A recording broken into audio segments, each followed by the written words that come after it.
Cihozimizning o'zlarida IPTV programmasi bo'lgan ekan, 6 oy oldin qo'yib berishgan ekan, lekin bu ishlarga qotib qolgan ekan. Hozir mana sizlar bilan ochib ko'ramiz. Hamma kanallar bor deb aytib ketishgan ekan. Misol Pervini ochadigan bo'lsak bo'ldi. Qo'yib bergan odam telefonni ham ko'tarmayotgan ekan, xullas yo'q qolgan ekan. Mana hozir Pervi kanal qotib turibdi, ochmayapti. Yo ochdimi? Ochdi-yu. Ha. Astoy set podpiska deyotgan ekan. Ana endi hozir sizlar bilan ko'ramiz. Men televizorni yozib berdim. Juda ham yaxshi chiqyapti. Bizda hozir shu narsa, mana My приложениеga kiramiz. Yaxshilab qarab turinglar.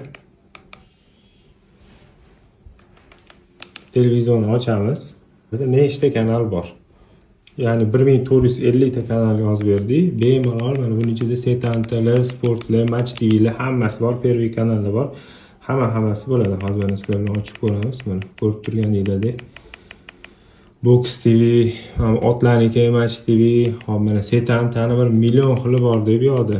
Ancha-muncha xili bor mana 1, 2, 3, 4, 5, 6, 7, 8 xili bor ekan. Qozoqchasi ham bor ekan. Bemalol ochib, bizning xizmatimizdan foydalanishdi, mazza qilib mana tinnu holatda bunaqa tinnuli ko'p programmalarda bo'lmaydi. Mana ko'rib turganingizdek, chimlarni nimasigacha ko'rasizlar. Juda ham tinnu va zo'r ishlaydi.